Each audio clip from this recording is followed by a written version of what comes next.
left. I had jumped out a 2-story window out of my foster mother's house and landed in the driveway, and I knocked the wind out of myself. It was a defining moment. I remember walking in the house, and my grief about it wasn't so much that I hadn't died, but that I had done this thing and that no one knew. There was nobody that cared enough about me to know about this thing. And I thought, man, if I'm on this planet, I'm doing this ride by myself, so I'm gonna figure it out.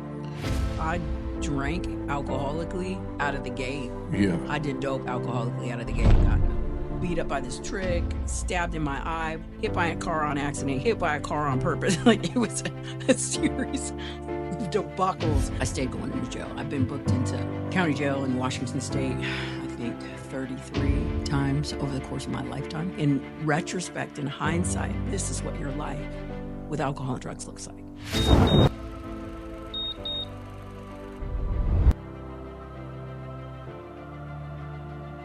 Carolyn, welcome to the Sober Champs podcast. Thank you for having me. We have been trying to get you on this podcast since the inception of this. You know, Rudy and I brainstormed at the beginning what would be ideal guests to have on here, and you were always in the top 4, 2, 1, and so you were there. And did I like slowly graduate from 4 to 1? Or yeah, you did. You did, but see, it was like you and Marshall, and like you got Larry, you got all these people that we wanted to get on. And what's amazing about the situation is that we've had such miraculous like timing and acceptance and like people just willingness to come on and just sit down and share their story. And like for me, I have never heard your story, and I've never heard it in an extended format. And that seems crazy. Well, see, all we get is a 20-minute speaker, maybe 30 minutes at the Magnolia. But today, you know, an hour at a restaurant. Hey, you know, but it's not even, you know, the music's playing. You know, here's some extra. What are we ordering tonight? Okay, it's very like thrown around. So then, yeah, the focus today is to try to get you to tell your story today, and I wonder what it'll sound like. You know, it depends on the day. It's crazy, right? The story will change. You ain't lying. Like, you may forget one story about this, and then you forgot this, or you remember this good one. And anyway, let's start with this. What's your sober date? We start with that usually. Sober date is 10/15. Nope, that's a lie. 10/8/15. 10/8/15. October 8th. All right. 2015. Come on. I'm coming up on 8. All right, coming up on 8. That's what's up. Yeah. All right. Man, yeah. So when you got to that day, let's take it back a little bit to maybe that first, if you can recall. Well, first of all, hold on. How you doing, Rudy? What's up, Rudy? I'm good. What's going on? I'm soaking it all in. Yeah, I'm ready to go right into this. Come on, we're gonna juice this one out. Let's go. I was trying to get the energy. I felt it. I was with you, bro. I was with you, channeling something. Yeah. Okay. All right. Carolyn's energy is crazy. Yeah. I'm just trying to tap into a little bit because I need a little bit of your energy. Yeah, it's a perfect day for this right now. Yeah, I need. You got your work cut out for you. I'm dodging, bro. Come on, man. Come on. So, yeah, Rude, you're good. All right, I'm good. Carolyn, how you doing, Carolyn? I told you, I'm trying not to sweat out my. All right, alcohol. that's all right. So we good. I'll share some water if you get done with that. All right. So when you got your sober date, there was obviously something that was happening prior to that. Oh, absolutely. You know, something that was just catalyst. Yeah, usually when we get a sober date, there's a reason for that. It's not all good and you know, unicorns and rainbows. So there's a lot of pain, suffering, just you name it. We're going through it. And what was your first experience of like drugs and alcohol and like your taste maybe, or if you can remember, like where did you first maybe fall in love with it or like noted it? Yeah, I think I always had a fascination with it. I was one of those people, like, I remember the first time that I smoked cigarettes with my friend, and like we are trying to inhale cigarettes and we're choking, like close to vomiting, choking. And she was like, I'm done. I'm never doing that again. And I was like, not me. I'm going to get it. I'm going to figure this out. Yeah. And, watching people. And I grew up in a household where drugs and alcohol were really prevalent. Like, there were old school pimps hanging around and, selling drugs. And my mother grew weed. Of course, back then it was highly illegal. And so, like, dope and secrets, those things were like rites of passage in my household. I always knew. Like my friends would talk about, oh, I'm gonna be a doctor or a lawyer or a teacher or something. And I was like, I'm gonna have big hair and big shoes and big money and a Cadillac and throw big parties, and like my life is gonna be about dope. Yeah. And so Where'd you grow up? over in the neighborhood. I grew up in the projects. I was Rainier Vista, Yesler Terrace, Holly Park. Like that was kind of my stomping grounds when I was a kid. We grew up in the South End, and then my mom moved us out west, so we were in West Seattle. We were in High Point for a hot minute, and then but I went to school in the North End, and so I ended up being a North End kid. Yeah. Avrat. Yeah. Yeah. Just came off that. I was at this Lucky Dog like clothing store today, and on the Ave, and I got a Three Stooges shirt and. Just some Stay goofy classy, ass brother. shit. Stay Yeah, classy. I was like, oh, that's filthy. But I was up there, and it was quieter. There was definitely some drugs and some just it was still the Ave. Yeah, but it's kind of a dying version of what it used to come be. on. There used to be a lot of life in the U District. I remember being on a bus, and I'll be like, I'm not stopping. I got someplace to go. I'm trying to go from the South End to Northgate, and I come through the U District, and it was like a vacuum. It would suck me off the bus onto the street, and then I'd be out there for until it spit me back out. The curiosity was just so intriguing. Like it was like, so what the fuck is going on here? Oh yeah, the last exit, Arnold's Spaceport. That's what was happening. Yeah. Yeah. Yeah, my story is a little similar. I grew up in South Seattle too, and then I went to middle school in North Seattle because my mom thought it would be better. But it was like they were crazier. Those kids in the North End were like they were doing all the drugs and Right. all Man, the they had alcohol. money to get the drugs Yes. and the alcohol. Like that was the other part that like when I was in the CD, it was like, yo, you got $2? I got $2. We're gonna go get a small spicy strip, and like that's like what we're doing, like getting Or food. getting a blunt, maybe. Yeah, maybe you we'll know, get a blunt. yeah, but not the coke, not the ecstasy. We're gonna go up on a sack. Yeah, we're gonna go up on a sack, Yeah. and it's not like yo, here's an ounce, and we're just like whoa, and so yeah, so you started going to school in the North End a little bit. Started going to school in the North What End. school? I went to Summit, Okay, I went to Summit. Yeah, across the street from Nathan Hale. across the street from Nathan Yeah. Hill. It used to be out in the South End. It was in the old Coleman building Okay. between Franklin and Garfield. Oh, Over there by Rocket Park. What is it? It's like an African museum or something now. But that's where we started. And I went there because my friends were going there. Not because there was any particular reason I needed to go to an alternative school, but my homies were going there, and I was like, I want to go where my homies are going. And life was pretty tumultuous. Like, if you have loaded parents, then you have loaded parent scenarios happening all the time. And so I was like in and out of my parents' house, in and out of like state care, that kind of thing. I'm constantly like making a decision that I've had enough of this. I'm grown. And, I would leave and sleep on people's couches or behind stores or whatever. But I would go to school every single day because I could connect to people at school. Like there was something consistent about it. And of course, I had started, I was a little kid that was like playing hopscotch and high heels and selling pills and joints behind the portables. It was like that kind of scenario or whatever.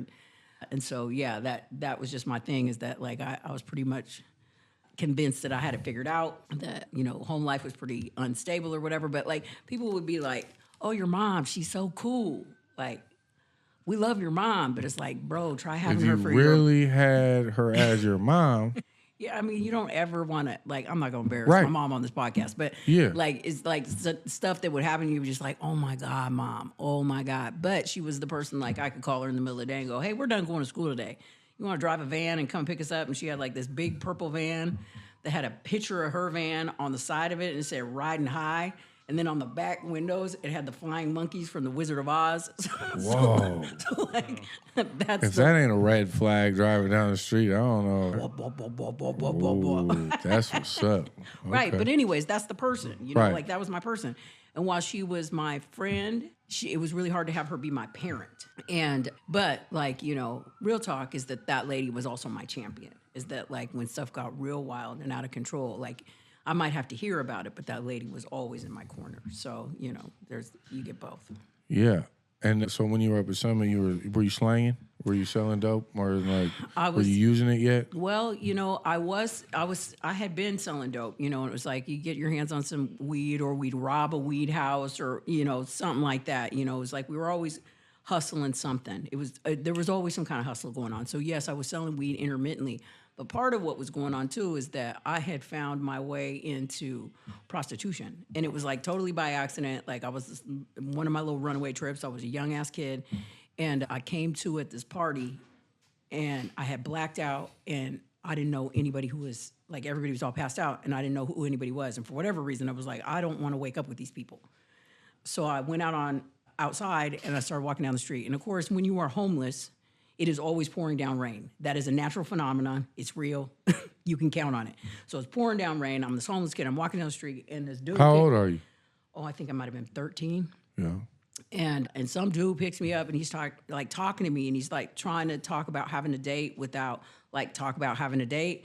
And finally he says to me, he's like, hey, do you want to have a date? And me being young and naive, I was like, I thought he was talking about, I was like, a date? I don't even know you. Because I thought he was talking about movies and pizza. I thought like we were going to go out, maybe we'd be in love or something. Yeah, like. It wasn't none of that. Yeah. And so he explains what it is that he wants. And I think for a moment, like, am I down for this? And I'm like, well, can you take me back to where I come from when this is all through? And he's like, yeah, I'll take you wherever you need to go.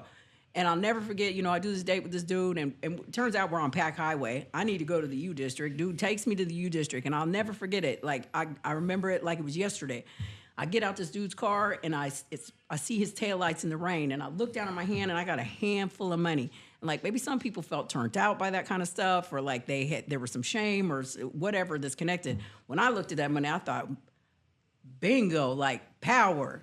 Action, like I have no problem with this. So part of my deal was like that was selling dope in high school, but part of it is that I was turning tricks on the low, and I didn't have a bunch of shame around it, but I knew nobody was going to understand a 14-year-old kid who's turning tricks in high school. Like nobody's going to get that. You can't tell your homies in the 80s, hey, I'm a hooker. Like nobody's going for that. But that was part of the way I took care of myself when I was a kid. So when you were doing that, was that like it was your own secret? Were you ever open about that to anyone else? That you can remember? Not with anybody that I went to school with, but like, there were other hoes. Yeah. So I was talking to other hoes about it. But generally, it was just like, and like, part of what we were talking about is that folks in the North End, they had bread. I didn't have bread. I didn't come from bread. I didn't have bread. Eat that shit. And so like those cats are going on ski trips and all this kind of stuff. And I'm trying to keep up with the Joneses. So like the ski trip comes up, we go turn tricks and come and pay for ski school. It was like that kind of thing. And so I subsidied my, lifestyle with criminal behavior. Yeah. The drugs are starting to get involved by now? I mean, we were still pretty low key. I mean, as low key as I'm using dope every day. Like we smoke weed every day. We drink every day. There was a little spot called Happy Trails. We go, we're outside bootlegging booze from whoever will buy it for us. That's my story. Bootlegging. That was it. The bootlegging booze. Yeah. And they always put the girls up in front. Go get us some booze. Yeah. Or whatever. And then we had little stores in the South End, if we were kicking in the South End, that would sell us some booze. We had some dudes that look a little older, and they can go in. And we don't just buy a 40. We buy a half rack of 40s. Like, we're drinking like that. Mad Dog, all that kind of stuff. But it was, it was drinking, it was smoking weed, and of course we're eating acid and mushrooms and stuff like that. I mean, pretty low key. But it's every day. Yeah. So when did it turn? Like, do you get it turned on you in what high school? Like, at this point, you went Summit, boom, 13. Now you're gonna get 9th grade, 10th grade, 11th grade, 12th grade. Right. Did it change, or were you still running the same game? I mean, that stuff was all pretty consistent. I mean, I drank alcoholically out of the gate. Yeah. I did dope alcoholically out of the gate. I think probably the turning point is that I don't remember specifically what it was, but it was one of those episodes when I was coming in and out of my mom's house, and I was just feeling really, like, heartbroken. It was like, how come I don't have a mom that's like other people's mom? You know what I mean? It's like this broad, I can't rely on her to, like, show up in any consistent way or without being embarrassing, because she was terribly alcoholic and she had significant mental health stuff going on. So, like, she would show up for stuff. It was anybody's guest house. She was going to turn up.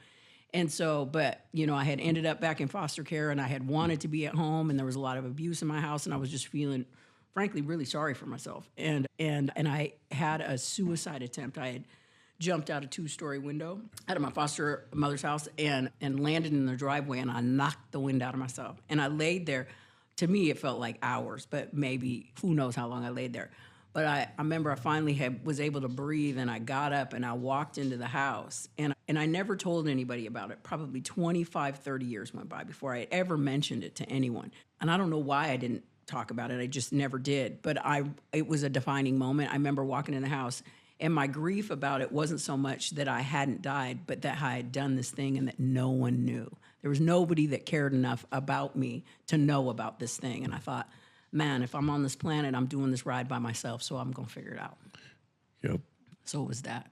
Yeah. So then you rode. You were a Lone Ranger. I was a rider. Yeah. Stripe earner. Like, I walked into a whole bunch of stuff that was, like, against my morals. Like, I got into fights. I sold dope, robbed houses. Like, whatever it was that we were doing, I was doing it extra. And I never not went into that stuff terrified. Like, I was always terrified. So I had to be really loaded to, like, gas myself up to be able to go do stuff.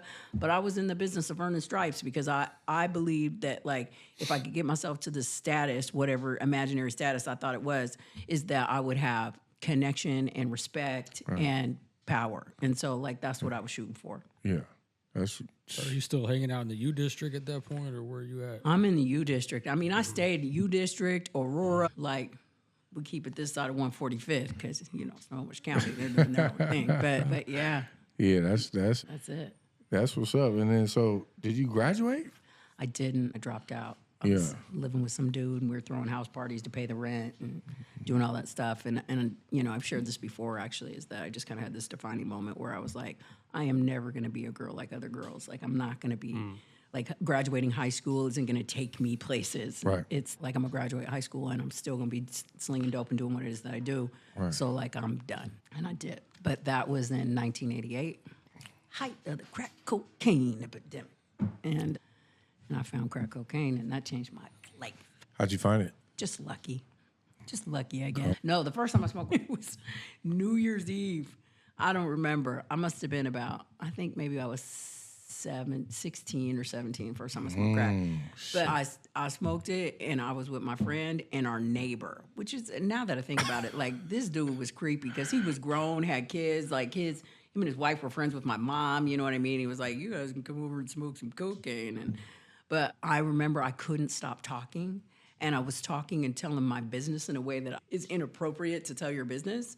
And I was like, I never felt so free.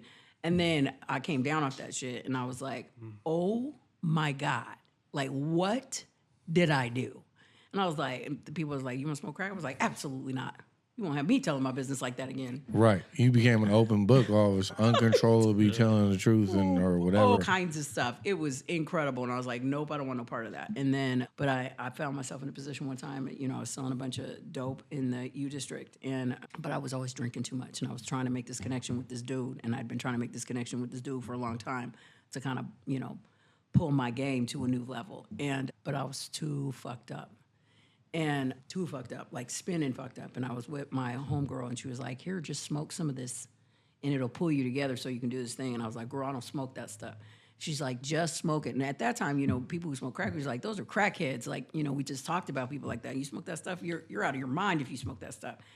And so, but I needed to meet this dude, and I could not get it together. She's like, Carolyn, if you just hit this stuff, it's gonna get you right.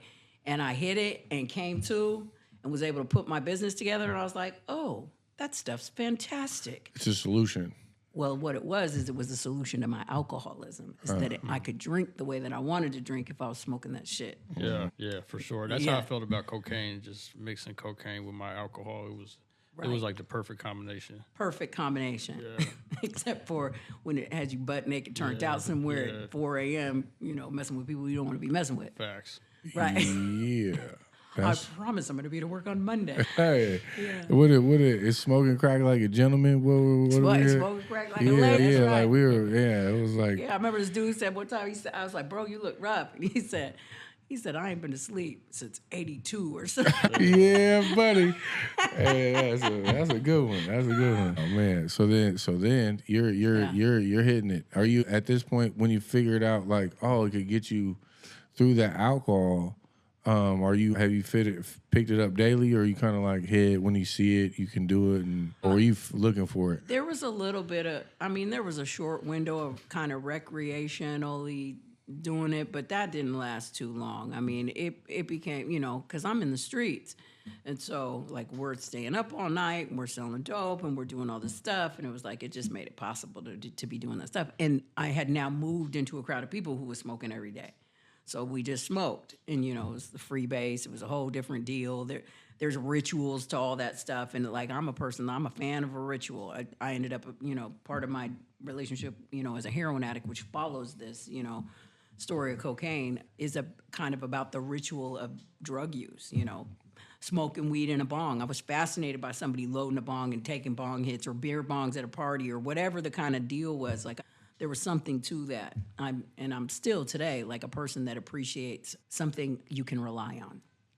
And so, but that's part of that deal is that, yeah. But so we started smoking, and then, like I said, we really started smoking in '88, and it was everybody smoked. There was cocaine everywhere. So yeah, that was the thing. Yeah, I'll never forget one of my coworkers. I didn't want to smoke blunts, right? I had been hacking up. I would hack up this Swisher Sweet shit in the shower, and it'd be like this brown shit. And I'd be like, man, does anybody else like cough it up like that? They'd be like, yep. They'd be like, but this is like, that's part of the game. I'm like, this is stupid, man. Like, let's smoke bongs. And then, some cats were like, fuck that. We're not smoking a bong. So then I started, I was like, well, I'm smoking bong only. You guys can smoke your blunt. But then I would have this like big ass fucking bong wrapped in a towel, and it'd be super clean. And I remember bringing it out one day into a group of people that I didn't really know. And I unwrap it, and they're looking at me like, "Are you okay, dog? Like, what are you doing here?" And I'm like, "Oh, this is a bong, man. You guys want to hit it?" And they were like, "No, we are smoking blunts, and that's what we're doing." And I was just like, and it's just like, yeah. And that was my shit. Just ride around this huge bong that was immaculately clean, unwrap it. It's the ritual component to it, and I just can't. That was smoking weed was. To me, it was the start of that ritual of like, okay, you got this, you need this, you got this, okay, now we flow right into it. Yeah, and I think about kind of, the ritual component is it gives, like for me, I know I came from like just a bunch of really tumultuous stuff. I came from a lifestyle that I really wanted to escape. And ritual of drug addiction, or at least drugs as an occupation, is it gives you something else to do. Is that while I'm busy, chasing this thing and connecting with these people, but crafting this piece of machinery that I can get high with or whatever the thing is that I'm not thinking about me and my problem. Boom. That's it. Yeah. Yeah. Are you at that point? Is it like a kind of with friends, or is it kind of solo dolo? No, I stayed in the street with a bunch of street rats, and it was all of us. And we were down for each other, and it was. People didn't come into the group really. Nobody ever really left unless they died or went to prison. Those were my people, and that's who I messed with for decades. Have you seen any of them? I have just a couple of them, and the couple that I see today are clean. Yeah. That's beautiful. Yeah. All right, so you're running around. You're getting high. You started smoking crack. You're doing this. You're doing that. Any consequences yet? Yeah. I mean, I started getting consequences out of the gate when I was young, because back then you could, you can get arrested for truancy. So, like, if I'm not going to school, police are picking me up. If I'm a runaway, police are picking me up. Okay. Oh, yeah, back in the day. And, little petty stuff, thefts, that kind of stuff. I'd get involved with the police, might end up in juvie or whatever. I only went to juvie a handful of times, but I started going to jail immediately. I think I went to jail like the day after my 18th birthday. And I stayed going to jail and part of the deal was that alcohol was a big, that was the thing that really, it got me into a lot of trouble, because while I ended up with all this courage because I was drinking, I was also really pissed about everything. And there was a lot of bravado. So it was a combination of like rage for power and bravado, and then just like self-pity, and that combination and mixed with alcohol meant that I was constantly putting my hands on somebody. And, people, it was kind of a joke. It was like some new person where we'd go out drinking, and I go, "We're probably going to go to jail tonight." And they would go, "Oh." And I was like, "I'm actually kind of serious. Like, we're probably going to go to jail tonight." And people wouldn't go, I'd go. But I stayed going into jail. I've been booked into County jail in Washington State, I think 33 times over the course of my lifetime. I mean, not all new convictions. It's either I get arrested and I'm supposed to go to court and I don't go because, like, I'm not turning myself in on purpose. Right. Y'all have a job to do, and I'll let you do it. For real, man. 33.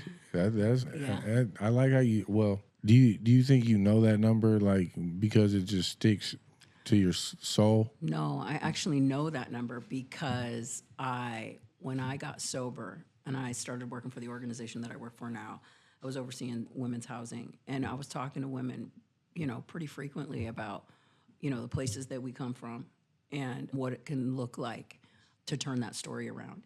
And it's like, when you are a sober person, like, people in the street don't ever go, oh, you're an ex-felon or you're an ex-crackhead. Like, in the circles that I travel in, as a matter of fact, most times people are really surprised when they hear that I've been arrested before. And which seems so crazy to me, but I had talked to women all the time about, like, you can change your story, like, you can become a functioning member of the community, but you can also elevate yourself to such a degree that your story is useful to those that you would want to help, and is that you can become the mother that you dreamed of being, and you can become a daughter or a employee or any of those kinds of things. And so, like, I originally went down to the King County Jail. Like, is it possible to get my booking photos? Because I would like to use them as a teaching tool with the women that I support, who are trying to get sober. And that's how I found out. They gave me 33 photos, and then very kindly gave me all of the corresponding, like, arrest history that went with it. So, like, I knew where I got arrested, what time I got arrested, like, and then kind of how all that stuff played out. So I have that thing. That's how I know it. Damn. That is, whew. That's powerful. Yo, That's like, surprising. using it as a tool Yeah. to, like, show that. When this podcast is over, I'll show you.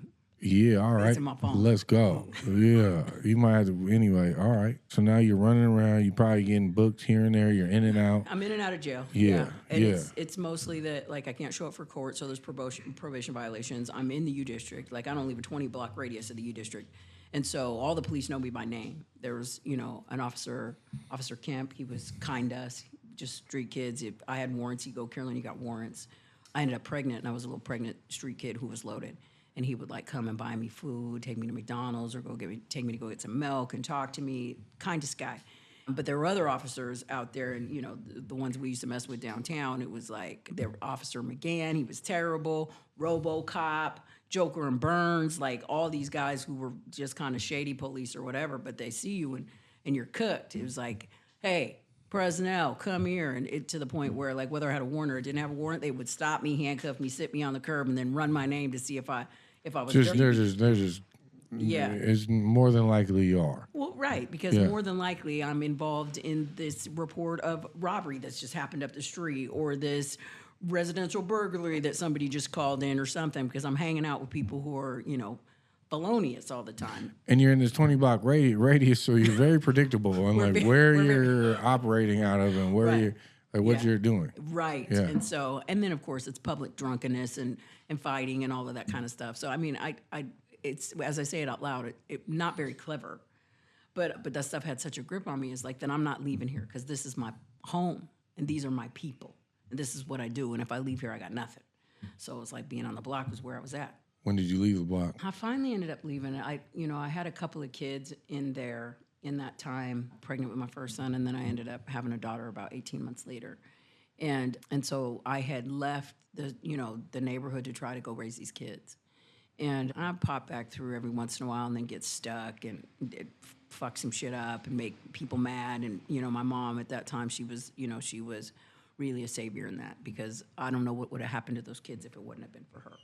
Because she just jumped right in there and was like, I'm going to take care of this stuff. Don't worry about it. And so, which, at the same time was really enabling, because it meant that I could go do what I wanted to do. Right. Which She got me. Yeah, she got me. Like, these kids are going to be fine. As a matter of fact, these kids are better if they're here than with me doing what I'm doing.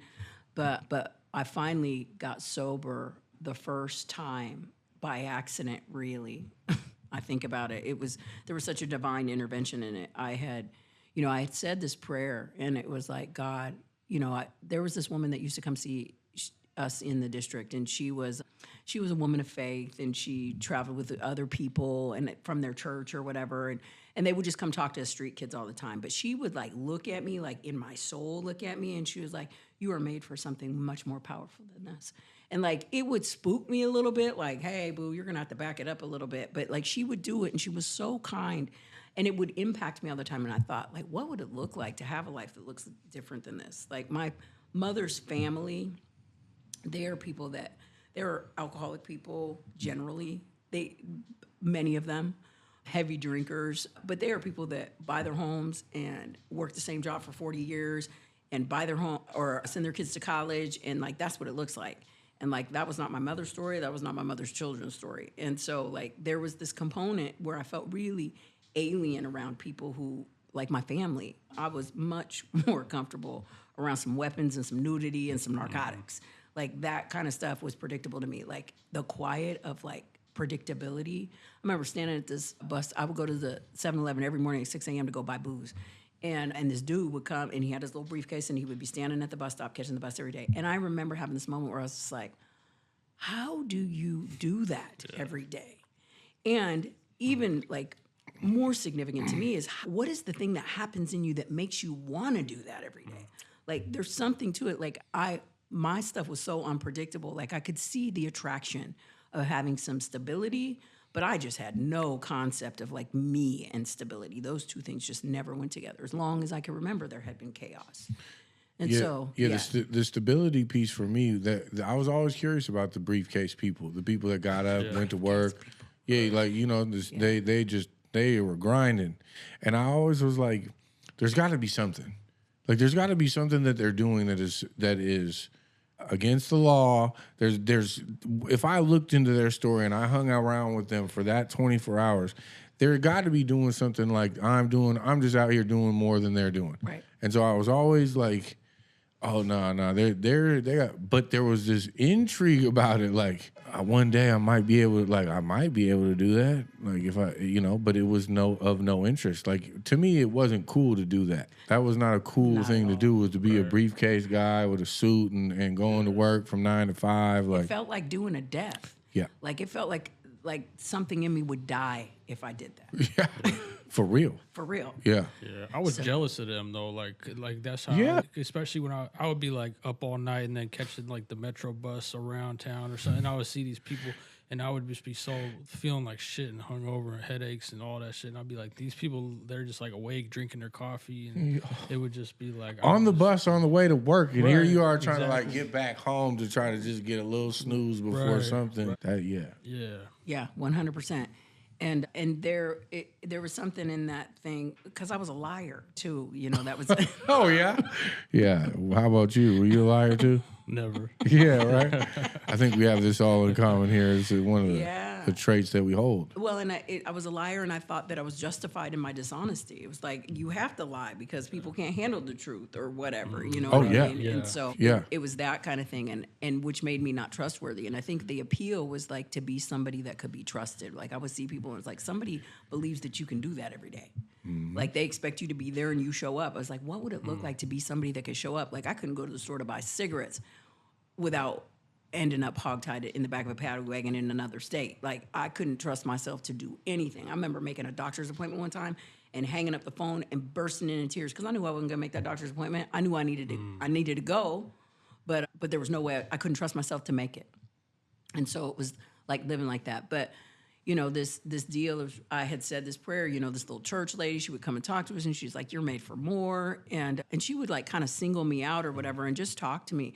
And for whatever reason, I could be honest with that lady in a way that I hadn't been honest with other people. But I remember saying this prayer, you know, I had these kids and they ended up in state care. And, you know, I'd done this kind of thing. I called myself going to Tijuana for Cinco de Mayo and never got out of San Francisco. And I was in Frisco for a year in the Mission and in the TL and just like wilding out in the streets down there.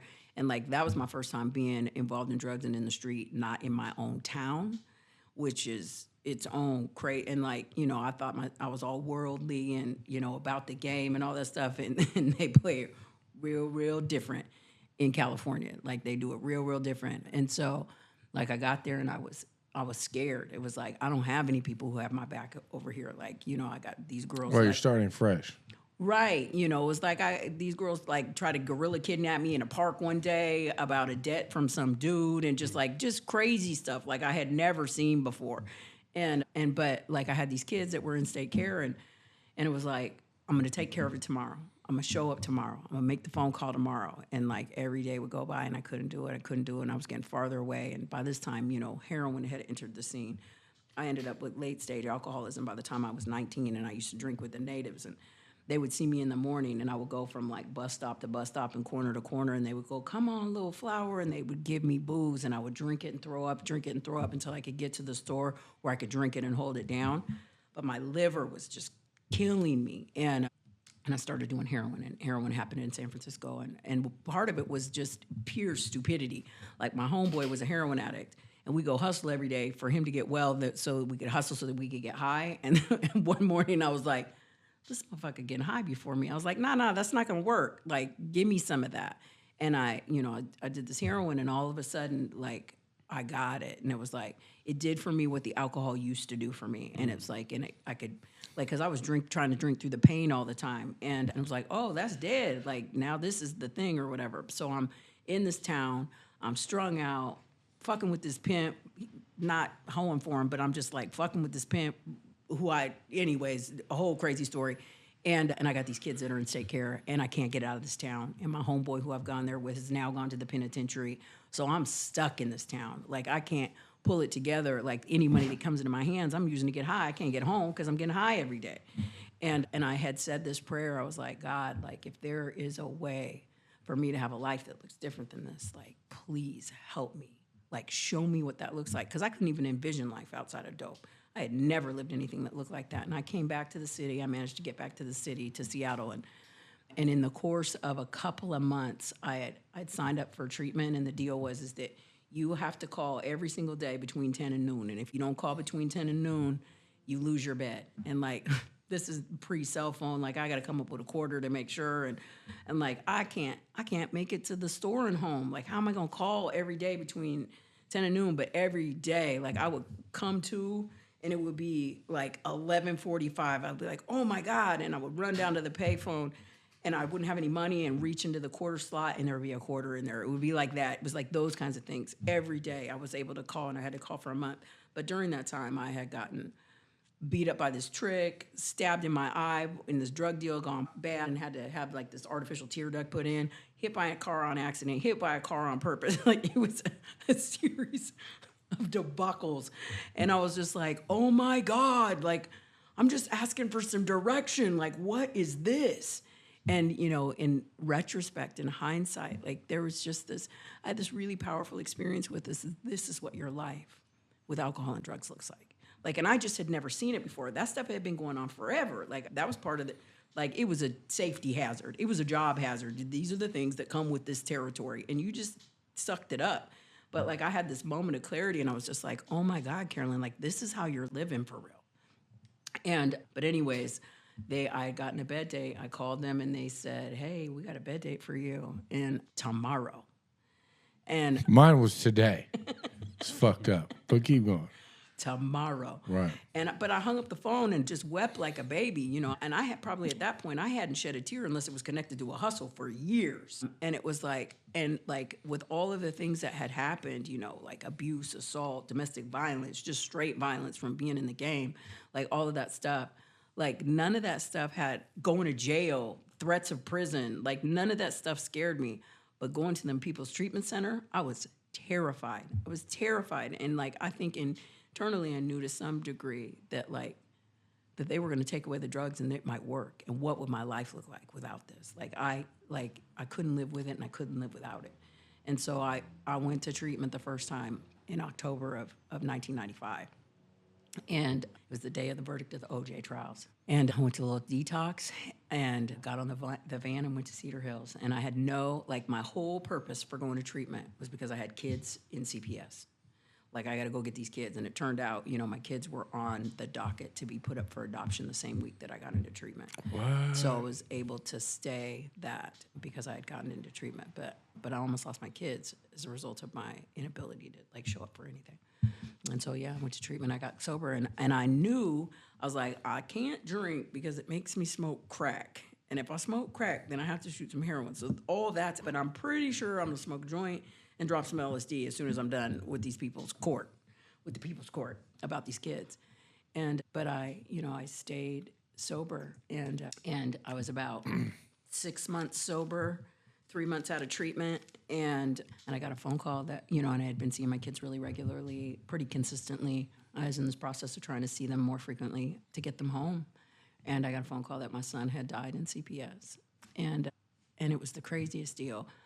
Like, I was with my friend, and she and I were, and this was one of my, I feel like it's worth sharing because it was like the first real spiritual experience that I could recognize. She and we were going to go to a meeting. I was going to go to a meeting, and I called her. I was living in a little clean and sober house at Pioneer. And I was like, hey, I'm going to go to this meeting, at this restaurant. We used to go to this meeting at the Rendezvous, and it was the meeting that was above the bar downtown. And I was like, and it was a speaker tape. They would listen to your speaker tape. And so, like, my person was speaking on the speaker tape. And so, like, I wanted to go listen. And so I called my friend. I was like, hey, you want to come with me to this thing? She was like, nah, boo, I'm not trying to go. And I had this little stupid car that I bought for $50 that you started with a screwdriver, but it was legit. Like, and it was like, I was so happy about this little car. And I was like, cool, I'm going to go. And she calls me back. She's like, hey, I'm going to go with you.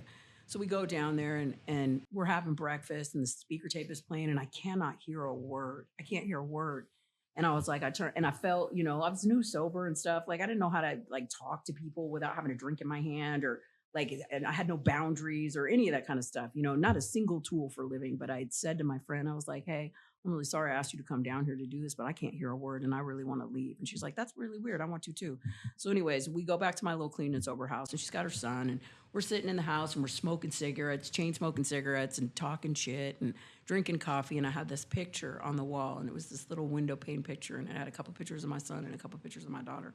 And it was on the wall, and it fell off the wall, and this picture of my son popped out. And so I continue talking, and I pop the picture back in, and I'm knocking on the wall to find the stud, and my friend says, yeah, that's it. And I grab this ashtray, this marble ashtray, and I bang this picture back into the stud on the wall. And so we're talking, and about 60 seconds later, this thing falls off the wall, and this picture of my son pops out. And I looked at her, and she was like, that's fucking weird. And I go, that is fucking weird. I go, I should probably call my son. And the phone rang, and it was this foster mom. And she's like, Carolyn, I'm so sorry your son died. And so, like, I just, like, changed my entire world. It changed my entire world. And, like, I'm this woman who has never been sober before. I am going to meetings regularly because I don't know that 12-step halls are not connected to the police. And I got to get a slip signed or whatever. And so I go like, identify my son's body. My friend's like, hey, I'll come with you. And so I spent all day at this house waiting to see my son. And she looks at me, and she's like, dude, what are you going to do? And I mean, I could tell by the look on her face, now when I think about it, like, she thought I was going to get loaded. And I was like, just take me to the people. And so, like, I sat in halls for a year, and I just cried. And I remember having this experience, pretty right out of the gate. I went to my son's funeral, and there was a spiritual experience that was connected to that, and, around my daughter. But I'd gone to this funeral, and when I was able to show up for my family, like, because my family, they were slow to the gate. Like, I'm walking through this process of preparing his funeral and doing all this stuff. And I got no tools, man. Like, I'm not a person that shows up for anything ever. I have no idea. Like, there were people in the rooms who were like, hey, we're going to help you do this. Hey, can we take on this task? And I was just like, yeah. And, like, I had no ability to say no. And the gift that came in that is that, like, I am perpetually cool. And is that I will never let people see me sweat. And, like, I had this thing that happened that was so devastating that it put me in a state of vulnerability that I had no choice but to show up as myself. And I don't know that I would have had the power or ability to do that without having this thing that happens. And so, like, I walk out of this funeral home, and I'm a girl that goes to meetings, and people would call on me, like, and I've shared this in meetings before. Like, one of the first times I got called on, they said, hey, like, would you like to share? And I was like, yeah, I'm Carolyn, I'm an addict. And none of you appear to have an original thought. You all seem like cattle to me. Thanks for letting me share. Like, I was that person. Oh, you talking shit. Oh. I have no ability to be with these people. I'm not here to be with you. I'm here because I got these kids in CPS. And they're going to take them if I don't get this shit together. And they told me I have to come to this place and sign the slip, so I'm going to come to this place and sign the slip. And not to say that I had not made friends there, couple, and that I was not attracted to what was happening, but I wasn't there for that. And I was literally there for these kids. And so anyways, I walk out of this funeral home, and there's this whole group of people from the meetings that I used to go to and that I was going to. And they weren't like cheesy or any of that stuff. They were like, we don't think that you're bright enough to eat. So we thought we'd come and take you to get some food. And people are laughing or whatever. And I'm sitting at this table at this restaurant, and it's all these people that, like, I have no idea. To this day, I don't know how they knew that, like, my son was being buried there that day. I have no idea. But they, like, showed up, and we're at this table, and we're laughing, and I'm between laughing and crying and talking. And I remember looking around at these people, and I thought, I don't know how you become a person that cares about people the way these people care about people. But I want to know how to do that. And that was, like, my first experience with, like, maybe there is some God in this. And maybe people aren't like the terrorists that I believe them to be. And maybe it's possible for me to have what they have. Yeah, that's right. Thanks for sharing all that. Yeah, I'm sorry to hear about your son. That's just heartbreak. Yeah. You're one of few people. That was my reservation. If my son or my wife die, I'm getting high. That's it. That's what. But nobody knew it. Like, nobody knew it. And so old time Larry got up one day in Cherry Hall, and he said his story about his son. And I'm sitting here like, this fucking guy. Well, you got, like, I'm waiting for the, like, bottom to drop out of the story, like, and I went and got high. My son died, and then I went and got high. And he was like, my son died, and I stayed sober, and I got, like, 42 years of sobriety. And I'm sitting here like, what? Like, how do you do that? But what you just spoke on was just like the caring for others. Like, that shit, I could barely care for myself. Yeah. And so then to be able to even recognize or to be put into a situation is such a terrible moment. And then to be aware that God, your higher power is working overtime to even show you that. That's a miracle, man. I don't know. It was incredible. Yeah. It was incredible. So then, man, what's up, Rude? How you feeling, man? Man, I just appreciate you with your vulnerability and your honesty. That's right. I mean, that's powerful stuff. And, to hear about how the picture fell off the wall, I mean, it's just so powerful. It was such a, and it changed me. It's like, because I've said a bunch of, like, back of the police car, back alley prayers. If you get me out of this, then I promise I'm going to be a better version of myself, or I'm going to go to church on Sunday or whatever. I'm not a person that didn't have a belief in a higher power. In my estimation, I had done my higher power so dirty that there was just no way that there was going to be anything left for, like, redemption for me. And if there was, that the cost was going to be so high, I was never going to be able to pay it. Right. And so, it's like this thing around, relationship with the divine, however you define that, for you. But it was the thing, with the picture was just like, what was that? Like, what was that? Like, that, there's nothing about that experience, like that situation that I could explain. Like, there was no explanation for it. And if I'd had a rational explanation for it, I probably wouldn't have gone to God about it. You know what I mean? Right. But it was like, I had this thing, and it's like, terrible, tragic stuff, I found, over, in my experience, watching people, it takes you closer to source or it takes you farther away. Right. Is that, and for me, it was like, God can't hate me so much that this thing is designed to punish me. And because of the crazy stuff that's happening in here, like with people, like that thing at the restaurant with those people, like, God bless my mother, man. She did the very best she could. And she was good to us in the ways that she knew how to be good to us. But I never trusted her the way that I trusted those people. I had never had people, like, just show up for no good reason and carry the load. Like, they stood to gain nothing. They weren't related to me. There was no money involved. There was nothing. I was rude at meetings, like, and really standoffish to people. There was nothing even remotely, like, that would look like I wanted those people to be in my life, and they showed up anyway, and I thought, I don't know what it is, but there's something to this whole thing, and I'm interested. And so, it was this exploration about, like, my prayer was in that time is that, like, God, I don't know what it is that you want me to do, But if you make it really obvious, like big red trek obvious, every day I will do that thing instead of get high. And it was like, and I had a solid year, and it would show up in billboards and newspapers and milk cartons and come out of somebody's mouth. I mean, I had this time where I was, that was it. I'm through with this stuff, man. This is too hard. I don't want to do this. The pain was so great about the loss of my son, and the loss was more about the guilt that I felt about what kind of parent that I had been to him than the actual death of my boy. You know what I mean? Because the shit was about me. And I thought, I can't do this. And like, my daughter deserves better than to have some ratchet ass mom like me. And I got on this bus and I was going to get high. And I don't know if you guys, remember Jerome, but, he used to drive the Metro bus, and I didn't know him at that time, but I got on this bus, and I'm a girl that sits in the back, and for whatever reason I sat in the front, and he said, he looked at me and he said something, and he made some reference to, kind of the language that we speak as people in recovery, and I spilled my guts to him, and he's like, "Little girl, you're gonna stay on this bus with me." And I did a couple of tours on the bus with him on his route and just talked to him.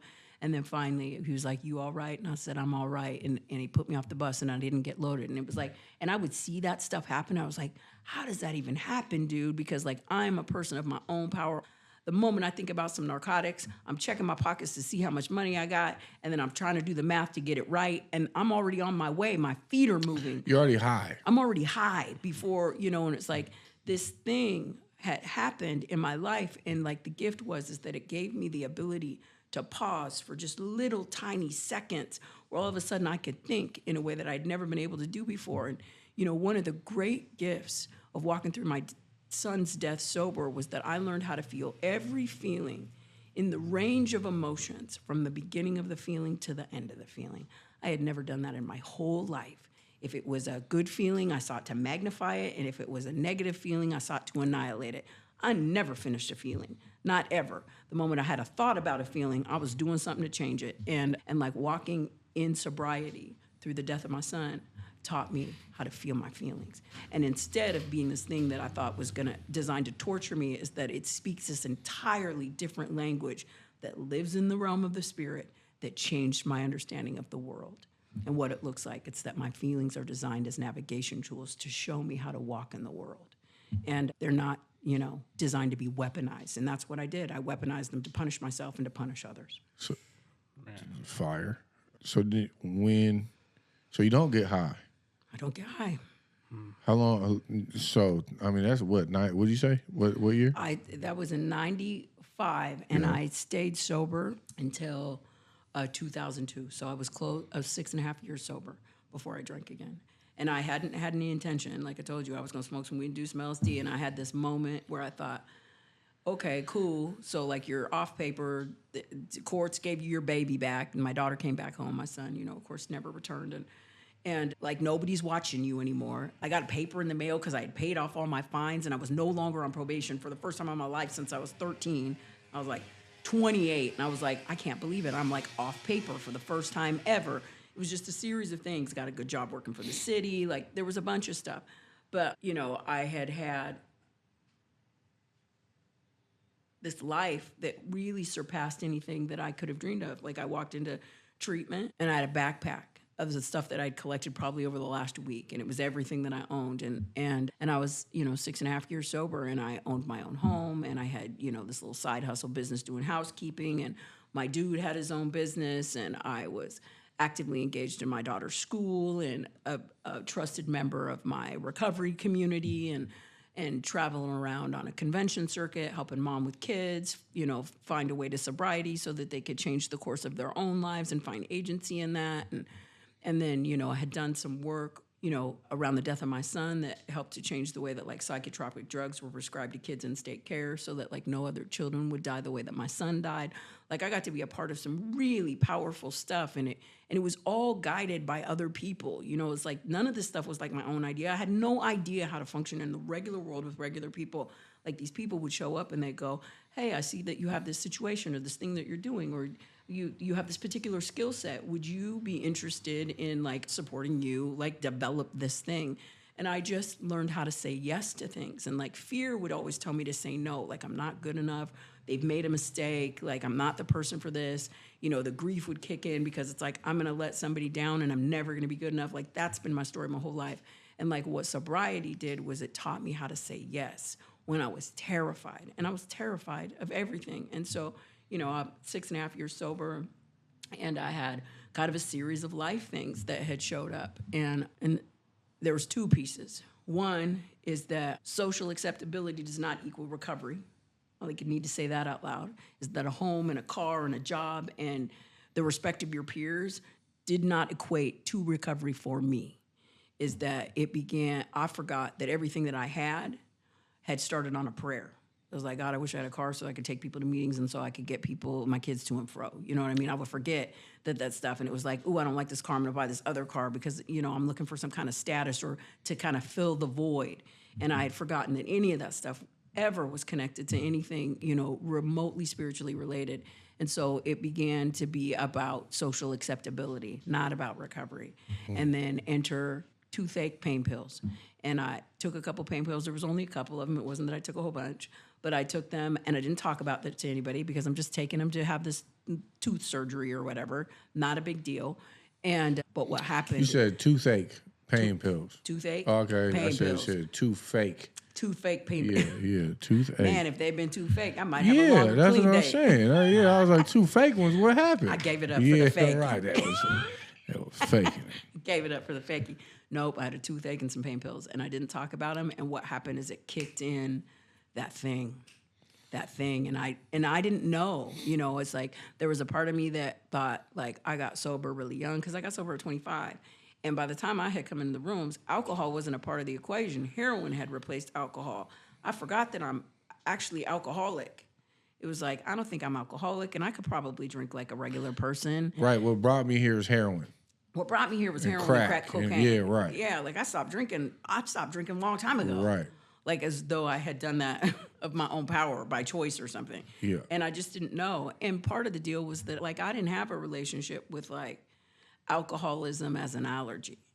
Like I still had this belief system that alcohol was a moral dilemma.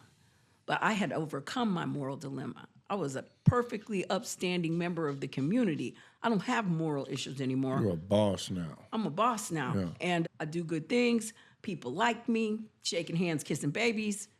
I could probably have a cocktail. And it kicked off, Ooh. But in hindsight, I know that them pills is what woke up that thing because it hadn't been alive for years. And I took those pills. And all of a sudden, I was restless, irritable, discontent. I had a series of life things, relationship issues, a couple of other things that had showed up. And I was like, I actually don't think I want to do this anymore. I think I'm going to go have a cocktail. And I did. And I took that drink, and that drink took me. It was 6 months later, and I was back in jail on felony charges for police kicking in my door. You know, it was all of that. Like instantly, whole life annihilated. You know, and this time, you know, I'd had another son in that time, Riley. And my daughter. And I remember my baby's dad bringing my daughter to the McDonald's to come and see me. And like, I just felt like shit.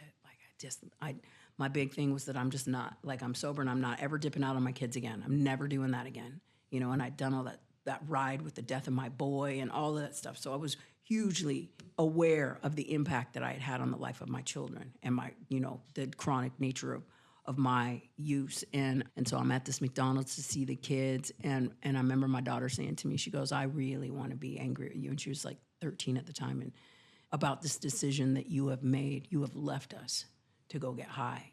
And she goes, and when, on the ride here, I was pretty sure that what I had to say to you today is that I hate you for making that decision. And she goes, and as I look at you, she goes, I realize that you have to do whatever it is that you need to do to get this thing out of you so that you can show up for your own life. And then maybe you'll be able to show up for ours. And I felt so simultaneously so proud of her to be able to have that kind of wisdom that lived inside of her, and also completely like annihilated that I would trade the love of that child in for a drink. And I knew that when I walked out of that McDonald's that I wasn't coming back. Like I was going to drink. And that like I didn't have a say-so. And that she deserved so much more than that. And I was like, this thing has got me again, and I don't know when it's going to kick me loose. And it was like having all of this awareness of like, the disease and the choice and all of that stuff and having none of the power. And it was just like, oh my God, what have I done? And it took me 15 years to come back. So how would I contemplate what it would be like if I went back out? And with the knowledge and the experience and the going through being in the rooms, I would have, in my mind, I would have to get so fucked up every fucking day to like not remember that there is a solution. I was sober and now I'm not. And my life is unmanageable and I'm, going down this like gauntlet of like, oh buddy, you're fucked. And so like, was that like for 15 years, that's a lot of time in getting fucked up trying to forget about how you had been sober. Oh, that's true. I mean, and that's 15 years of trying to come back. You know what I mean? It's like, it's not just gone and I don't, I'm not in this at all. Right. Like there are dozens of clean dates in there. Okay. 30 days, 60 Right. days, 90 days. Right, you're year, trying. 18 You're months. Yeah. I'm trying to get sober, Right. but every time it was that there was some elements of my life that I was unwilling to surrender, and I'm a person, that sits here today. I'm just real clear, none of it. Like you might be able to go and buy a food stamp card at Christmas time from the dude on the corner, but I don't get to. Like I'm not hanging out with people who are loaded. I'm not even hanging out with people who are sitting around talking war stories about being loaded. Like I have a really different version of this, and it was the dude or the money, and financial insecurity is probably the number one thing that has taken me out more than any other thing in the course of it. It's like at the end of my sobriety, before I had taken that drink, I owned my home and a new car in the driveway and racks of clothes in my closet that had tags on it that I had never worn, and credit card bills, and you name it. It was like if it was shiny, it was stuck to me. And it was that thing is that like somehow, and I remember having some version of that in my mom's life, even though we were in poverty, is that if it looked good on the outside, then it is good on the inside. Right. Like nobody comes and asks you any questions and sticks a stick in your cage about how you're doing because you look like you're doing fantastic. You look fantastic, but you're dying inside. But you're dying inside. And part of that, of course, is by design. Because I'm so scared to be vulnerable with people. I don't want anybody to come ask me how I'm doing. Man, I used to get dressed up just like, fly as hell, just so someone could be like, man, nice shoes. And I'd be like, thanks, man, yeah, I appreciate it. And then it'd be like, that'd be the end of the conversation, or like, nice shirt, man, And so then I'd be like, thanks. And it'd be like, nothing about like, so, how are you really doing? Right. Oh, no, we're not doing that. That's not, you want to smoke? There would be these moments to try to just avoid at all costs anything that was internal. Right. And I was a professional at trying to figure that out till the end. 'Cause at the end, it was kind of like, fuck it. I was just like, whatever. I don't care. All that.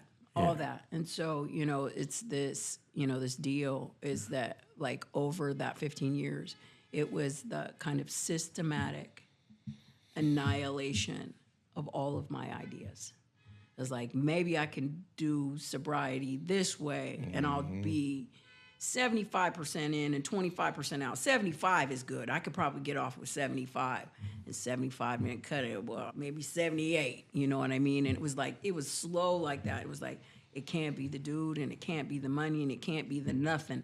And by the time, the last trip was, it was, the summer of 2015 and I had caught a case, had sold some dope to the police and took them on a high-speed chase. There was a whole thing around it, and had bailed out and on some broad's dime, which actually I got an amend to that broad because she signed her house for me to bail out on 30 racks. And so like I'm doing the thing and I'm kind of half-assed trying to get it together. Like I've gone to the methadone clinic and got on methadone so I could get off the stuff. I'm occasionally drinking on the weekends, but I'm living at the clean and sober house, and I'm doing some stuff to try to fight this case, and I get to do all the things. About 8 months of doing this thing, showing up for all my stuff, and I go to see my attorney, and she's like, "Yeah, they don't care. They don't care about any of the stuff that you've been doing. Like you're going to the penitentiary." And so I told my family and everybody I'm going to the joint, and like I'm doing the thing. And the day of my sentencing, couldn't do it. Like I'm like procrastinating. I was like, and finally I went to my brother's and he was so dope, and I was just like, bro, I can't do it. I can't walk myself into the penitentiary. Like, I can't. And I spent close to 2 years on the run. Ooh, I mean, in the town? oh, yeah, bounty hunters kicking in the door looking for me. They came and scooped me up one time, and I had an abscess so bad the jail was like, sorry, fellas, we won't be taking her here. You better just go ahead and pop her on up to the hospital. And so, I let them pump a bunch of antibiotics in me for a couple of days, pulled out a PICC line, and then I'm back in the street.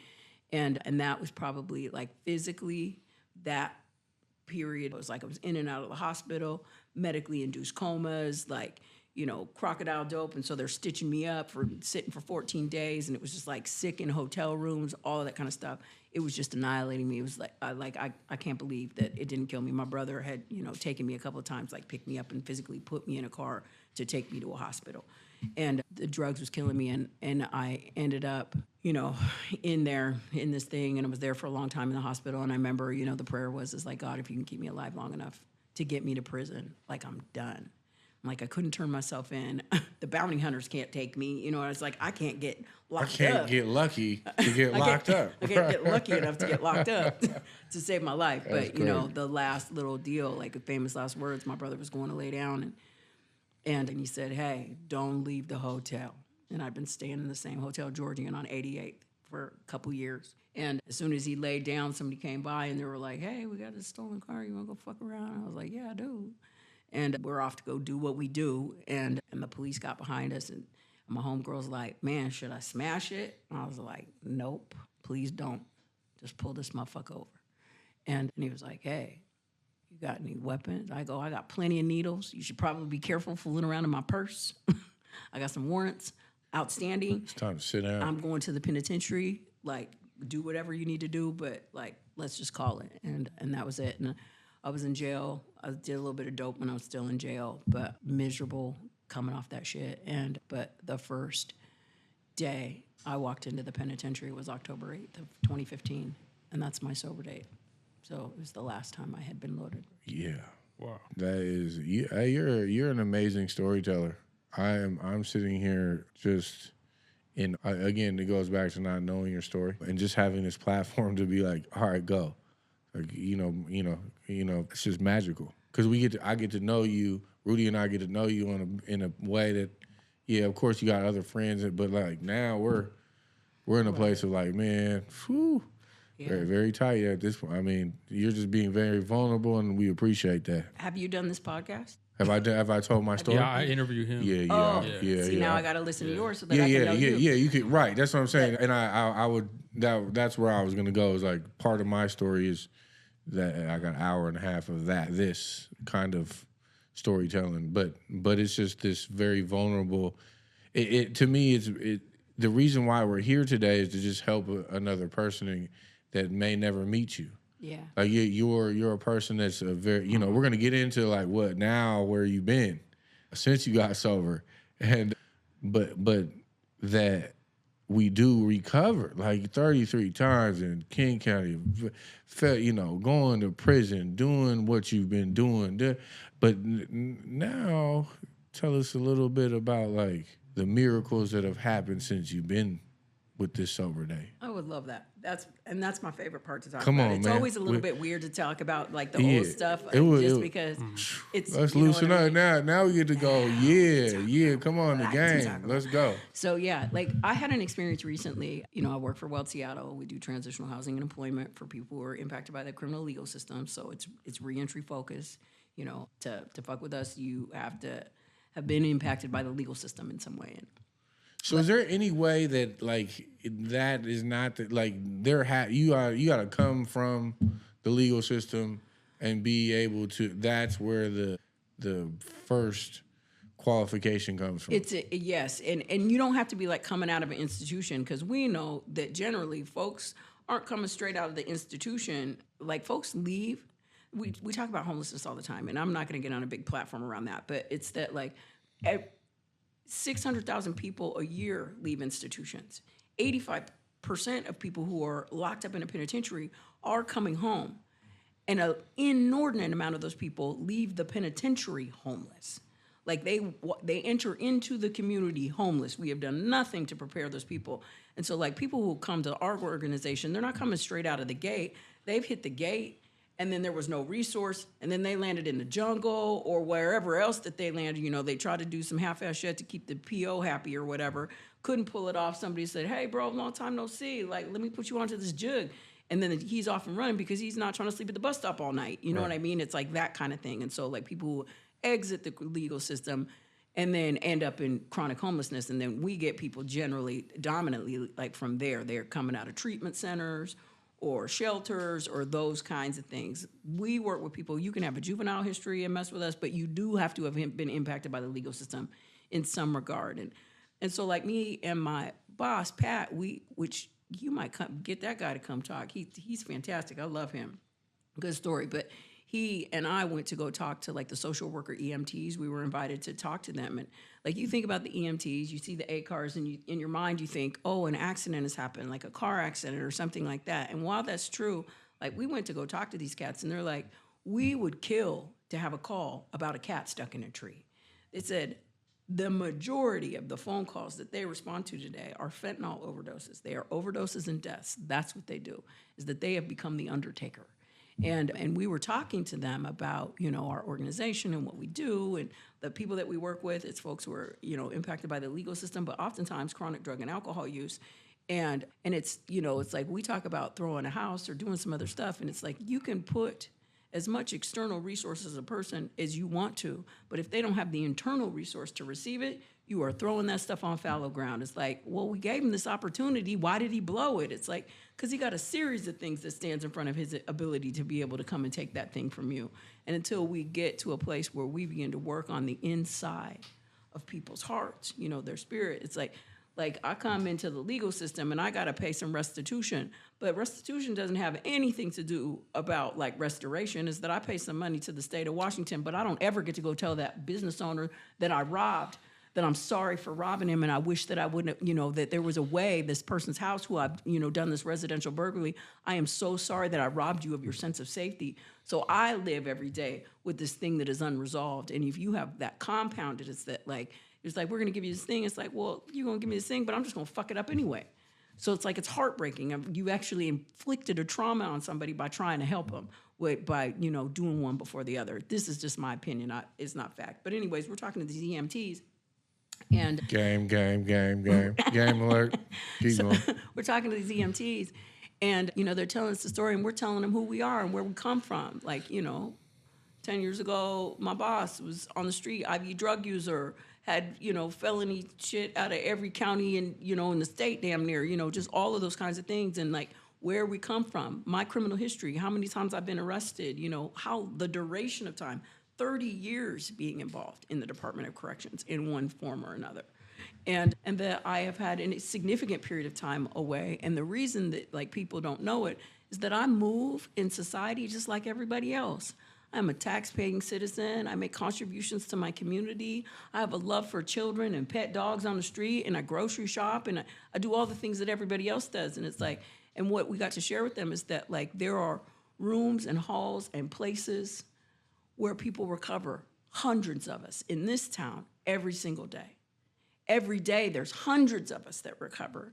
Is that, like, that our story is not unique, but we don't talk about it. We have a level of anonymity about this work because it must be done. And it's like, and there needs to be, like, it is a sacred assignment to be able to help somebody move through that stuff. So we're not shouting it off the rooftops, but we do this work quietly, and we do it with our whole selves. And he, you know, this EMT, he was the chief, and he was like, I just want to ask if you would come and talk to other people, because we never meet anybody like you. Never see that people recover. Right, because this goes back to, like, we don't wear stickers or anything. Like, we're just, like, kind of in society. Sober. Yeah, exactly. Right. And Hey, buddy, as I'm at the grocery store line, you take this $10. Did you know I was sober? Come on, man. Right. In your, just a little segue, how do you approach sobriety, communication, or, like, communicating to regular people, like you, the EMT? Like, meaning you had an opportunity to kind of explain what your story was or where you guys come from. That's breaking you're choosing to break your anonymity at that point. To some degree. Yeah. So what level have you been more comfortable over time, kind of just knowing that, like, with fentanyl being such a scary killer, it isn't like we've been talking about it week after week. How, alcohol, cocaine, heroin, oxy, these things were like, I was able to do them, wake up the next day and be like, okay. Right. Like, I got to get it together. Fentanyl, something else. It's something else. Well, and it's that, like, just in the last probably 3 or 4 weeks, there have been a handful of people that we heard, who are not even fentanyl users. They went to go do some cocaine and had fentanyl and died. You know what I mean? It's like, it's in everything. It's deadly. It's crazy. It's like, it's this, I don't even know how to talk about this stuff. It's so wild. There's nothing. It's like zombie dope or whatever. You see people and they've got open wounds all over their body, but they're not IV drug users. They are bent over in half on the street corner. They have that trank stuff that is, it's Narcan resistant because it essentially seizes your lungs so that it can't get into, you can't get any oxygen. It's just like, it's the craziest stuff. I don't know. I don't understand the design of any of that kind of stuff, but that's the thing that we're working with. Like, that's the thing. And, we've even been talking to folks who are doing harm reduction models who are saying that their harm reduction models that have been really successful for decades have lost their efficacy because people are so annihilated on this dope. They have no cognizant awareness of, like, being able to show up for anything that they walk them through. So they're not conscious. They're walking with unconscious people all the time. And it's just like, it's crazy. But that, that being said, dope, people was telling me the dope that I was doing is like, it's killing people. It's deadly, you know what I mean? And I was like, you're just being dramatic. I mean, and I'm sure that people who are getting high today are just like, that's kind of dramatic, you know what I mean? Right. It's like, they're just doing dope. But when we're looking at this from the lens, in my estimation, is that, like, while we have a drug crisis and we have a homeless issue, what we really have, is a public health crisis. And public health directly connects to public safety. And so, like, when we're looking at this, is that we're talking about, let's throw a house at it. Let's throw some medical care at this. Is that, like, we don't have enough treatment centers. We don't have enough detoxes. We don't have any of, like, the support systems. Is that, like, and I can't tell you how many people that we talk to regularly are like, what the fuck is the point of me getting sober? Like I want to get sober with my whole self, but I'm gonna go to detox and I got no place to live. And sure, maybe if an Oxford house will say yes to me, it'd be cool, but I couldn't pay them cats anyway because I ain't got no money to pay them. So, like, I'm gonna go get sober so that I can go back out onto the streets. It's like, I'm back in this thing and now I'm, new booty on the street and I'm at higher risk of, like, overdose because I done got my ass clean. And so now I've set myself up for something fatal. And so, and those are the kinds of conversations that we have, with people who are trying to get sober today with that particular drug. But, it's like. And what does Weld offer? Like, how does it change that dynamic? What Weld off? I mean, we do housing, we do employment. So we act as, a vetting process for employers who are interested in hiring people who have a conviction history. And we provide services for those people so that, like, they know how to show up to work even when their boss pisses them off. You know what I mean? They learn how to find their voice when they have something that's important or they need to take a mental health day to be able to ask for it as opposed to just never show up again. It's like we begin to do the work of doing the internal navigation piece so people can begin to receive external resource. And we do it, housing, employment, wraparound services, digital literacy. We got cats that are coming out of institutions who have never touched, 25 years down, and they put a smartphone in their head and they go, this is how the whole world works. Everything you need to do lives in this device. And they're like, what? You know what I mean? And so we teach people how to use those kinds of things. And so, there's a series of it. And then our housing program is traditional clean and sober housing. So it's like abstinence from drugs and alcohol, recovery of your choice. That's on you. You get to, between you and, your creator or whatever it is Red Road, 12-step. If it's faith-based, do your thing. But actively be engaged in recovery and be able to talk about how you're actively engaged in your recovery. You can't just say, hey, I'm doing it. It's like, in what way are you doing it? Tell me more about how this is working for you. And so we have those conversations. But our organization is peer-led and peer-run. And so from our executive director to the person that cleans the bathroom, every one of us has been impacted by the criminal legal system and or chronic drug and alcohol use. So the people that we are talking to, we sing their same song. You mentioned, like, the word harm reduction, and because we've been talking about that a little bit the last couple of podcasts. So, like, what you guys are doing is not harm reduction because it's a clean and sober house, right? That's such a great question. It's such a great question. It is not harm reduction in the traditionally recognized interpretation of harm reduction, but it's absolutely harm reduction. Right, so the new model, or is it newer? It is a variant of harm reduction. Yeah. Okay. Yeah. How did you get involved in that? Like, okay, you get sober. Went to Holy prison. shit! Like, I went to prison. Hold on, you go to prison, but like, what did you? Were you one of the founders of Weld, or how did that? I am one of the original staff for Weld Seattle. When I first worked there, it was me, it was Jody and Pat, and then they brought me on. I was the first female that worked on staff. They had opened a couple women's houses, and they needed someone to oversee their women's clean and sober housing. So it was the three of us when we first started. Now there's 26, 27 of us, I think. How many people do you house? If you could, we just celebrated since 2016. We have provided over 100. Oh, in September we will have provided 100,000 nights of safe and sober housing for people. We average about 300 people a year come through housing. How did you find? How did you come upon Weld? Like that thing. Super big accident, you know. And it's one of those things. The bigger the miracle, bigger the mess, bigger the miracle. You know, that kind of thing. And I'm a woman who I pray. Like I just do. Like when I was sitting in prison and I was looking at like where I had just come from, there was no good reason that like I had survived my shit. And I was like, okay, so like if we're just gonna like. You can borrow any assumption that you want to about like your perception of your life. You can. It's like, I think that this is, the reason that my life is useful, or I think this is the direction. And for me, like I thought, what would it look like? I have done every version of trying to be sober, except for like try to have some kind of relationship or understanding about connection with like what I perceive as, the creator of all of this. And it was like, what would it look like if I began to live in my intuition instead of like my feelings or my needs? And so, it was like I began to like cultivate a relationship of like trying to listen for God. And so, I was living at a little halfway house when I released, and I got a job at a grocery store. I was working at the grocery outlet in Madrona. Steve, he's the owner down there. Such a good dude.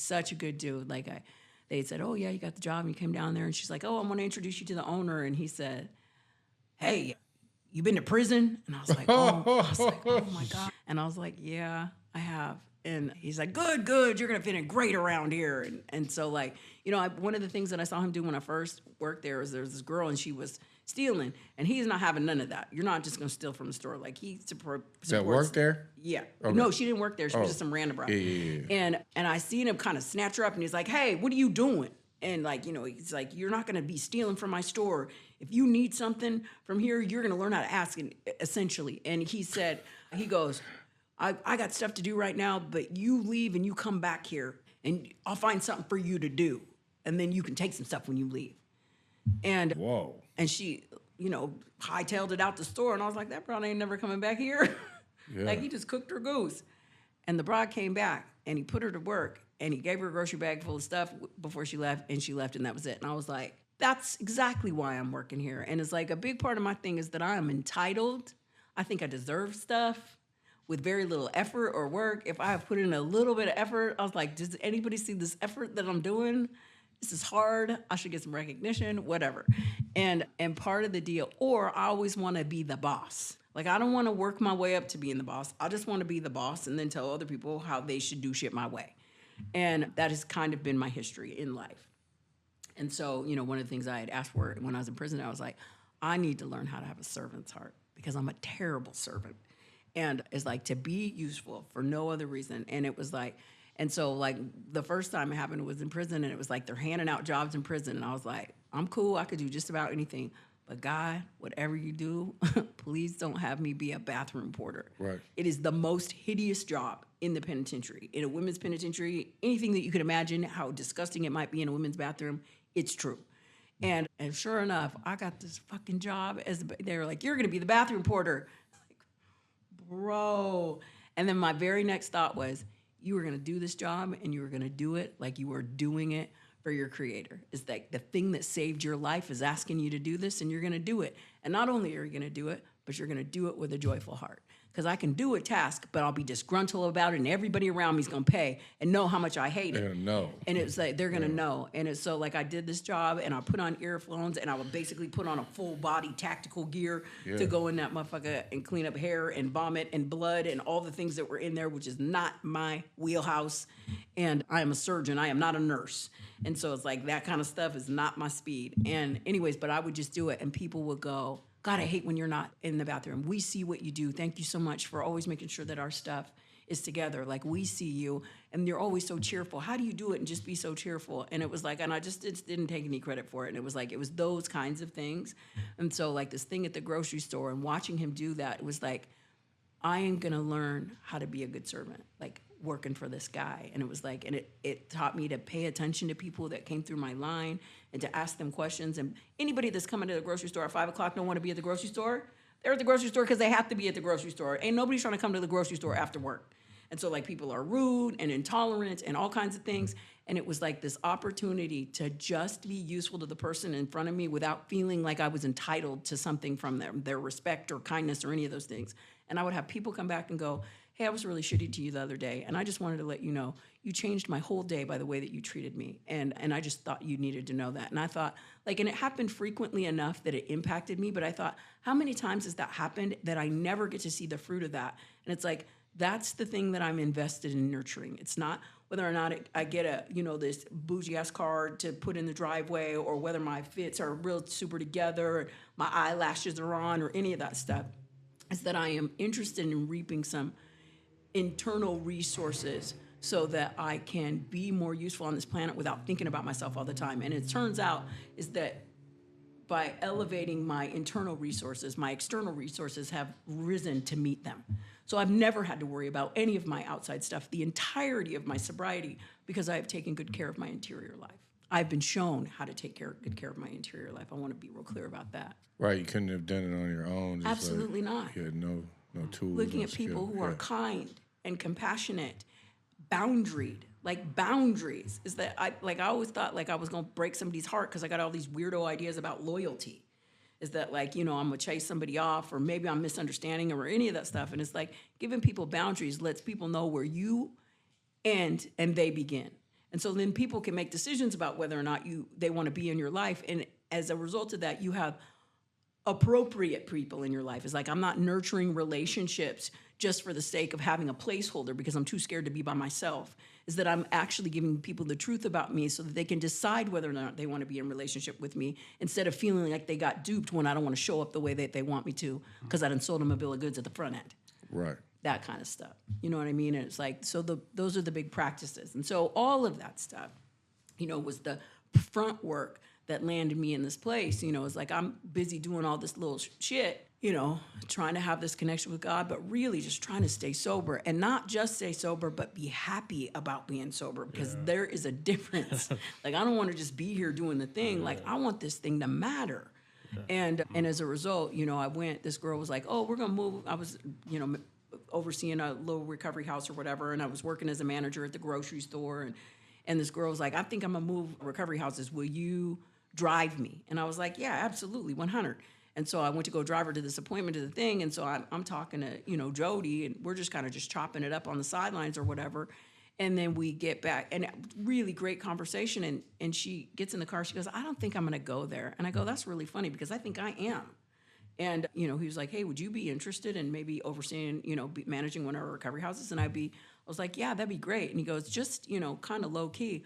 But like, all of the things that you've been talking about today are the things that we're looking for in someone.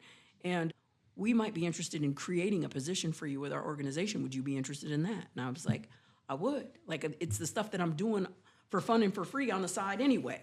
And it was like, to me, it's a no-brainer. It's like somebody's going to pay me to do this thing that I do in my free time anyhow. And so anyways, I showed up there, and I managed their house for a couple of months in the beginning. And then by the fall, they had hired me on full time, and I've never left. That's what's up, man. I love what you said about just like the difference between being like sober and happy. Cause that's like, I've been struggling with that, to be honest, Carolyn. Like what would you say to like, cause I'm coming up on my second year, and it's just like this last year has just been hard. Like the first year was like, my ass was on fire, and I was hitting a lot of meetings, and it's like this last year, like my meeting attendance is falling off a little bit, and I'm just like, I don't know. I'm just haven't been that happy like in sobriety, and it's like I don't know. My track record is sometimes I'll drink again, you know, and it's just like I don't know how do you stay happy in sobriety?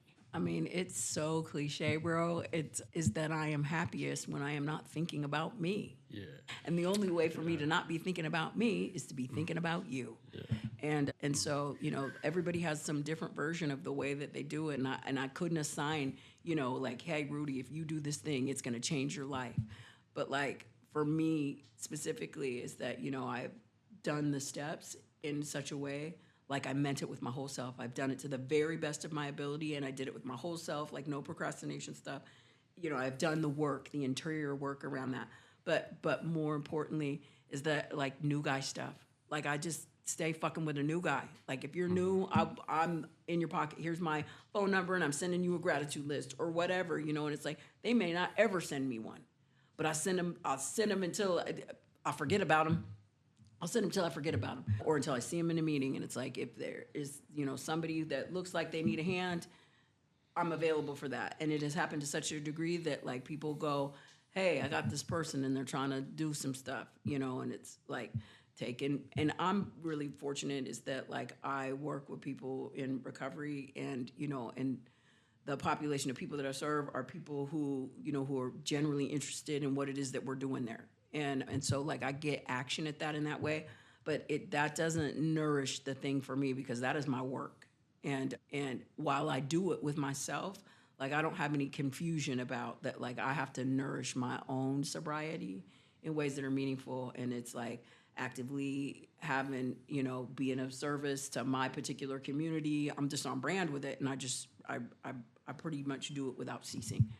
Is that like, because if I'm not, and people go, oh, you always doing, like you're over here and you're at this meeting and you're doing the service thing and you're like accountability and blah, blah, blah. And it's like, bro, like, it's like, how do you do all that stuff? And I was like, bro, I don't do that stuff out of nobility. Like I'm high maintenance. I don't ever want to drink again. I don't ever want alcohol to sound good to me again. I don't know which one of those things works. So I just do them simultaneously. And because I do, I'm cool. Yeah. Yeah, no. And earlier you were talking about, you know, your journey with like the difference between like drugs and alcohol and like because that's been my journey too, is like trying to, because I've relapsed off alcohol because I thought cocaine's my problem and I could drink like a gentleman, you know, and like how in your personal journey through like your exploration with your powerless over alcohol, how did you come to that realization just from your experiences? Absolutely, from my experiences, because it was abundantly clear. Is that like, you know, the end of my using, I'm not using just drugs or alcohol. I got chemistry happen. Yeah. I'm mixing all these together in the right formula, and like I'm trying to have it. But you know, even more than that, you know, we hear it talked about all the time. This isn't original. Is that like drug and alcohol use is symptomatic of my inability to be inside my body. Like that stuff is like there's something going on with my spirit. Is that like full of fear. I don't feel like that I'm useful to people. Self-pity, you know, run amok. I'm cutting corners in these places around my integrity, like being on time or doing what I said that I'm gonna do, you know, canceling all the time or, you know, like whatever it is that like if I am doing some stuff that I go, I probably shouldn't do it, and I feel like I'm doing that all the time, I tend to be in, you know, in that fucking disease. And so like, and the big deal is it's not like beating myself up about the stuff I don't do. I just wake up in the morning and do it. It's like, oh, this is the thing that you're not doing that thing. It's just not open for debate anymore. And I can't tell you why I have the ability to do that because I've never had the ability to do it. Like I don't know what it is. It's just for whatever reason, it lived in that prayer. It's like, God, if you can keep me alive long enough, I promise I'll do the thing. I have never reneged on that promise. I just haven't. And as a result of doing it, now I've done it so frequently, I can't live my life without doing it. The moment that I start, sloughing a little bit, I don't have to beat myself up about sloughing. It's like, girl, get on your game. Just get on your game. I don't have to explain it to anybody, any of those kinds of things. It's just doing the thing. And I like myself because when I do it, it makes me feel like I'm somebody that I can trust. And when I can trust me, then I believe that when other people show me love and trust and consideration, that I believe them too, and it makes me fit into the world. It makes me fit in the world. It makes me fit in my skin. Right, and then the obsession for drugs and alcohol is just how can it even be there? Anytime that it kicks in, it's that I already know that it ain't about the dope or the alcohol. There's some other shit going on. Anytime that something kicks up where like a cocktail sounds good, it's like instant. It's like, what are you doing? Like there is, and it's not that something is missing. Is that usually for me? It's not that I need to be doing more stuff. Although being in action and being in the rooms or doing whatever will help me find the thing. Is that like for me, recovery has been less about adding things and way more about removing things. Is that there's some stuff that you might decide to like remove from your life. And like when I was talking to you about that thing, like I got a family that actively use. I don't kick it with them when they're drinking. I just don't. Like I'm not hanging around any of that stuff because I got this thing in me that forgets. It just forgets. And I don't, last time I heard about a mental blank spot, you don't see him coming. Yeah, no, and then before we started rolling, you were talking about that. You were like, everybody's kicking it, everybody's out. You were talking about people like in recovery. 100. Yeah. There's that's so dope. much. It's turned out. It's turned out. So that dope. that brings me to like, so what's a day in the life?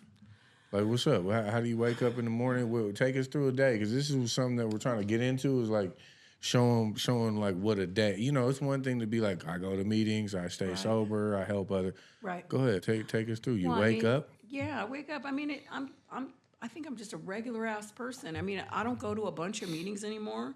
We were just talking at the beginning is that my personal life has become so full and fulfilling that it's that I am in less meetings than I had been maybe in the beginning. And there's a part, not that this is a justifier, but it says, about that what happens for me in sobriety, like the most effective demonstration of that is in my home and my workplace and those kinds of things. And it was like, I remember somebody saying in the beginning, it was like, I didn't get sober to hide out, in the rooms or whatever. And it's like, and I'm not saying that there's anything wrong with people that consistently stay in the rooms. I promise you that I'm one of them. But, I have been one of them. But it's, it's the thing is that like it looks real good and it sounds real good when I'm sitting right here. But then who I am in traffic in the grocery store line is a pretty effective demonstration about whether or not there's practical application to that stuff going on. And so, for me, I do some pretty consistent stuff. Like I have most mornings, like I sit down and I do kind of conscious flow of thought. Like it's my mind's garbage can, because the moment that I wake up, I have a critic that shows up that is basically judging how I failed yesterday and how like shit's not going to be quite like I want it to be today. Like that thing just shows up. I don't know why it does, but it does. And I used to think it was because I was doing something wrong. And in fact, I found what it is it's like kind of my marching orders. It lets me know like the things that I can do better and the things that I am doing well. And so like I sit down and write whatever's on my mind for a couple of pages. I'll probably do that anywhere between 3 to 5 days a week. I used to do it every day, but I do it less now. And it's like my mind's garbage can. And what it is that it helps me to see myself outside of my body so that I know what I'm doing in the day. And for me, it's marching orders. It's like, oh, you didn't show up really very well with this person. And if I could have done it differently, what would I have done? Do I have the opportunity to do that? Yes, I do. And it's like, what are the things that you're procrastinating in your work life or these other things? It's like, and so then I'll immediately start sending out a text or emails to people to like go, hey, I need to connect with you about something, or, and do this work, or set up some time, or I'm just thinking about you because I've been kind of neglectful in this relationship. And so like, it helps me to see and connect to the world. And then I go outside and I don't got a bunch of stuff that I'm beating myself up for because I've started the day in action. And then I go to work, try to be useful to the people that I work with. And then I'm always regularly, I'm connected with women in recovery, some that are new, that are trying to do the thing and are interested in that. And so we're doing that kind of stuff, setting up opportunities to be of service, like coming to do this or, whatever it is. But yeah, generally, and there for me, I have a self-care component, and I do better if I'm in motion. The wintertime, I'm snowboarding all winter. Like I get off work and I go, my board lives in my car, and I go up to the mountain with, sober people, and we ride. And right now it's like I ride my bike, my e-bike from my house to work, and then I come home in the afternoon, and I live right across the street from Green Lake. God set it up so that it looks good. Right now, I'm practicing learning gainers. I just mastered the gainer yesterday, killing the game, trying to do it for 2 years. So I go to the dock and I dive, and I just do stuff like that. Right now I got a house guest who is looking at potentially going to the penitentiary and is trying to be sober and show up and do her stuff. And so like she's staying at my house, and so I got company, and she helps me, you know, reminds me of like what a joy it is to be like sober and useful, and like the places that I came from, and that kind of stuff. So like that's what my life looks like being useful and playing in the world.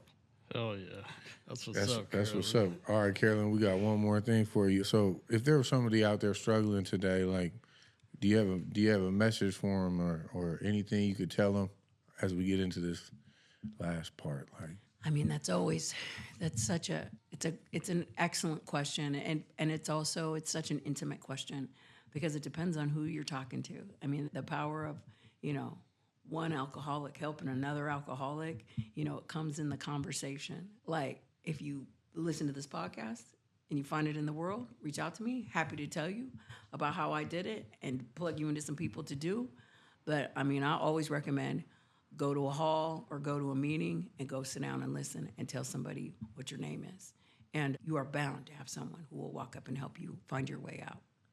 It is, you know, as a woman who thought that the best years of her life was behind her, because I walked into a penitentiary at 45.